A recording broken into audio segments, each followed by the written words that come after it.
Salut, aujourd'hui je te propose une petite modification sur le Doppler ER3. Alors, je vais pas rentrer sur les techniques de fiabilisation, tu les connais déjà par cœur. Des tutos sur YouTube et ailleurs, il y en a eu une centaine. Je vais pas te parler donc des améliorations qu'il y a à y faire. Tu l'aimes ou tu l'aimes pas? Moi, j'aime beaucoup ce Vario pour une simple raison, c'est qu'il est excessivement simple à régler. Pour moi, il fait le job. Il marche plutôt pas trop mal. J'ai pas des configs de ouf non plus, hein. Ensuite, une fois fiabilisé, bon, allez, je te dis, vite fait, c'est pas un secret, hein. Une vis pointeau là pour tenir les colonnettes parce que le frein filet là, c'est pas si efficace que ça. Et puis bon, tout le reste. Enfin, j'ai fait d'autres trucs, mais après voilà, t'as tout ce qu'il faut sur Internet, donc c'est pas le sujet en fait. Là aujourd'hui, ce que je te propose de faire, c'est de faire une petite modification qui va te permettre de gagner en nervosité, donc principalement au démarrage. Et la modification, elle est partie d'un postulat il y a quelques années, en discutant avec un pote qui m'a dit, mais l'ajout fixe du Doppler se monte très bien sur le Variotop. Voilà. Donc effectivement, moi ayant toutes les pièces, j'ai essayé. Alors là, tu vois, je l'ai déjà plus ou moins démonté. J'avais fait ça un peu avant, parce que c'était serré comme pas possible. Donc, hop, quand tu veux, Pépère. Allez. Voilà, la preuve par image. Là, j'ai un canon de Variotop. Alors par contre, c'est un soie de vin, mais ça change rien à la démonstration. Hop, tu le mets, et ça y va très bien. Ouais, effectivement, il est un peu usé. Bon, c'est un peu la maladie, hein, on la connaît, hein. Pourtant, il n'a pas énormément roulé. Alors, c'est peut-être que de l'oxydation, je ne sais pas. Enfin, bref, on s'en fout.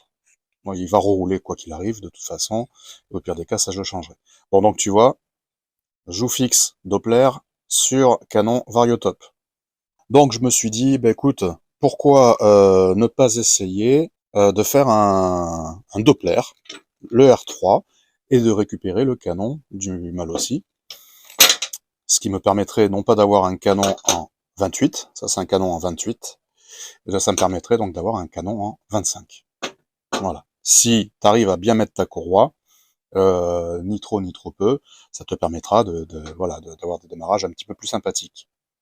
Et bien évidemment, en ne sacrifiant pas la full plage. Du coup, je te montre ce que j'avais fait il y a quelques années, hein, quand on était parti de ce postulat-là. C'est que j'avais commandé des bagues bronze sur un, 2, 3 roulements. Et je m'étais fabriqué ce qu'on a appelé avec un pote de forum, Paul, si tu te reconnais, c'est ta dédicace et ton copyright. Euh, du coup, on avait fait un mélange du Variotop et du Doppler. On a appelé ça, avec humour, le R-Top. Donc j'avais pris des bagues, j'avais viré la partie jaune, et j'avais adapté mes bagues bronze. Je te mettrai une photo, là, c'était sur un 2-3 roulements. Les dimensions extérieures étaient pas très bonnes, et les dimensions intérieures n'étaient pas très bonnes. Donc à l'époque j'avais pas de tour, j'ai tout fait plus ou moins à la main, ponçant jusqu'à que ça rentre. C'est un petit peu rentré en force là-dedans, donc ça l'a plus ou moins déformé. Après c'est pareil, j'ai poncé jusqu'à que le canon rentre. Sauf qu'à un moment j'ai dû poncer de trop, et il fait plus que rentrer le truc, il y a un jeu de ouf. Donc ça on laisse tomber, c'est mort. En me baladant l'autre jour sur Mir35, puisque je voulais acheter des maslots comme ça, là, les JDR, ouais c'est ça, JDR, qui a priori sont compatibles, on va voir ça tout à l'heure. Je suis tombé sur un truc, je suis tombé sur ça. Hop, voilà. Alors ça, c'est pour le Variotop en fait. Voilà, c'est ce qui se glisse, c'est ce qui remplace Là, tu vois, t'as la bague jaune perforée, là. Je sais plus qu'on appelle ça, pour faire glisser, enfin peu importe. Ça remplace ça. Sauf que ça, c'est pour Variotop. Mais je me suis dit, mais du coup, les dimensions extérieures étaient indiquées, ça, c'est 28 extérieur, et évidemment 25 intérieur pour aller avec le canon Variotop. Ça tombe bien, lui, il fait 28. Donc, hop, il suffit donc de glisser. Alors en fait, tu vois, c'est une bague fendue. Tu le sais peut-être pas, moi je l'ai su qu'à la livraison, j'avais pas fait gaffe. C'est une bague fendue. Ok, alors on met ça là, comme ça. Tac, tu vois, ça rentre. Et ensuite, alors, tu vois, sur la longueur, elle est pas parfaite, mais je suis pas sûr que ça y joue grand chose. Et voilà. Après, tu remontes le tout. Ah, évidemment. J'ai tout resserré. Ok, ça c'est mon canon, donc Doppler. Tu le laisses de côté. Ensuite, tu remontes, comme si tu voulais remonter ton vario.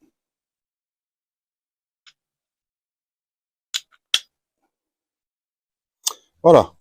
Donc, là, tu te retrouves avec un canon de 25. Alors ensuite, bon, ça c'est bien. Tu vois, si tu aimes ce petit Doppler, il est vachement décrié. Bon, c'est vrai que c'est pas du luxe hein, par rapport à tout ce qui se fait maintenant, les, les copies Bidalo, les copies Giraudot, le Variotop. Le Variotop est excellent, mais seulement voilà, le Variotop n'a d'intérêt qu'avec sa plage 115, mais sa plage 115, pardon, mais à moins d'avoir des super configs bien pointus, ça n'a strictement aucun intérêt. J'en discutais d'ailleurs avec un pote, Benoît, vraiment aucun intérêt. Le but, ça va être ensuite de faire en sorte que ça aille jusqu'en bas, tu vois.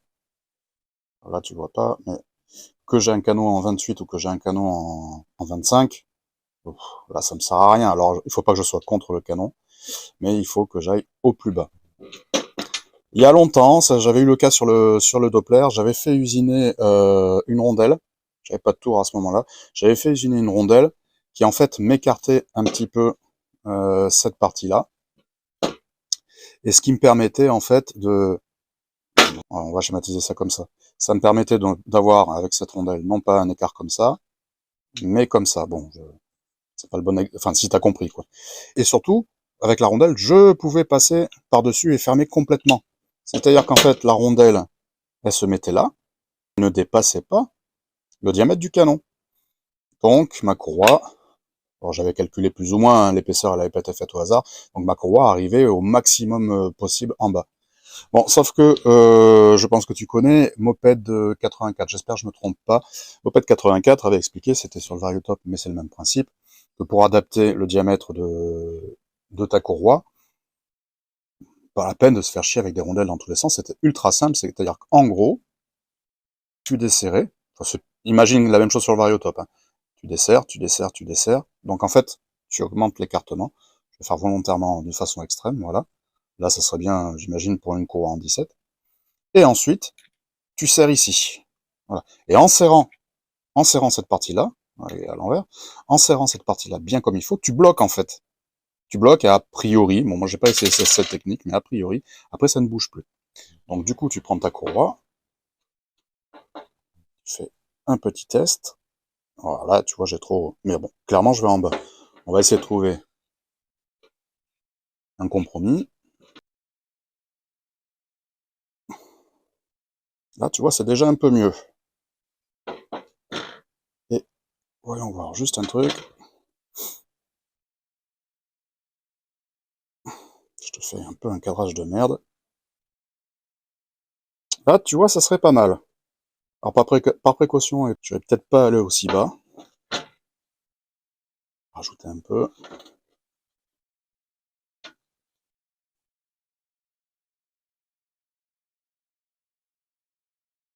Ouais, tu vois, c'est pas mal, hein. C'est pas mal, c'est même mieux que d'origine. Donc voilà, là t'as l'idée. Je vais remonter ça, je vais monter le canon du Variotop en soit de 16 là, parce que le 20, moi j'ai aucun vilebrequin pour. Donc ça c'était juste pour l'exemple, je te reprends après. Donc petite précision, parce que je suis pas sûr de l'avoir vraiment dit. Bordel, qu'est-ce que j'en ai fait? Avec le canon Doppler, j'avais dit que j'avais écarté pour passer, allez, la mise au point, pour passer une courroie un petit peu plus large, ou en tout cas la faire descendre plus bas, j'avais dit que j'avais intercalé une rondelle. Parce qu'ici, avec un canon en 28, la portée me le permet. Avec le canon mal aussi, la portée est trop fine. Trop fine. Là, on est en 25, je crois qu'on doit être en 24. Hop, ça se vérifie. Ouais, tout juste. Donc ça fait 1 mm de différence au diamètre, un demi-millimètre au rayon. Donc c'est juste pas possible de mettre une rondelle là. À la limite, certains le font, je l'ai eu fait aussi, mais pas forcément là-dessus. Un simple bout de fil de fer. Mais bon, c'est un petit peu aléatoire. Et c'est pas forcément ce que je veux pour ce Vario. Je vais te remonter. Donc là, j'ai remonté les basculeurs JDR. Ça a l'air d'aller pas mal, un petit jeu latéral. Mais bon, dès que ça va tourner ça va se caler d'un côté, ça va se plaquer. Voilà, donc il reste à essayer. Ensuite, ben, le canon en 25. Putain, j'ai pas l'impression que la mise au point se fasse terrible. C'est un vieux portable, excuse-moi. Voilà, ok. Donc, ben ensuite, méthode Moped 84, j'ai fait en sorte que la courroie aille presque en bas sans toucher le canon. Voilà. Un petit peu de marge en poussant un peu, et donc avec la tension du ressort, on s'en rapproche. On s'en rapproche, c'est mieux que ce que c'était. Donc voilà, après j'ai serré ici, frein filé de ce côté-là. Là j'en ai pas mis parce que je vais pouvoir le démonter assez facilement. Donc maintenant il me reste à terminer mon moteur, monter ça et voir ce que ça donne. En théorie ça peut être que mieux, puis après le reste ben, ça jouera sur les réglages. Tu vois, le JDR tu peux rajouter un poil de plus. C'est de l'alu taillé masse, là, enfin CNC. Bon, c'est autre chose que les maslottes Doppler dont le pas de vis se foire sans arrêt. Je me fais pas d'illusions, là aussi il va falloir faire super gaffe au pas de vis. Bon ben voilà, c'est un peu le jeu. Voilà, tu vois que le Doppler ER2 a quand même un beau petit potentiel. Économiquement, est-ce que c'est intéressant d'acheter un canon? Moi je l'avais déjà, donc d'un point de vue économique, je t'en parlerai pas parce que ça c'est à toi de te faire ton avis. Moi j'ai un stock de pièces donc j'en profite, je tape dedans. Et puis comme je te dis, j'aime beaucoup. Et il est ultra léger, tu vois. Moi, ma plus grande crainte, en fait, et ça arrivait à beaucoup d'entre nous, c'est d'avoir le vario qui te double pendant que tu fais une sortie, tu vois. Voilà, le vilebrequin qui se casse net. Donc plus tu es allégé de ce côté-là, moins t'as de chances que ça arrive. Surtout quand tu commences à prendre des régimes pas possibles, que tu commences à avoir du couple. Autant sur l'allumage, je suis pas forcément pour un allumage hyper léger, genre rotor interne ou quoi. Enfin, encore ça se discute, c'est un autre débat. Mais tu vois, pour le Vario, oui, je veux du léger. Voilà, c'est pour ça que je continue à l'utiliser. Et même s'il s'use, comme tu vois, il fait quand même le boulot. Tu le sécurises un petit peu. T'as des petites bricoles à faire. Puis après, c'est de l'expérience aussi. Hein. Tu peux faire tes propres expériences toi-même. Genre par exemple, tu vois, les basculeurs, c'est un Vario qui fait du bruit. Moi, les basculeurs, les autres, je l'ai pas refait sur les JDR, mais les autres, j'avais mis des petits patins, là, comme ça avait vachement diminué le gling-gling au ralenti. Bon, si tu te demandes, c'est du double face, ni plus ni moins.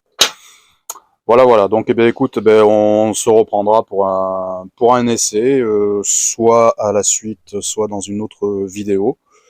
À voir comment ça se présente tout ça. Moi, il faut que je termine mon moteur. Voilà.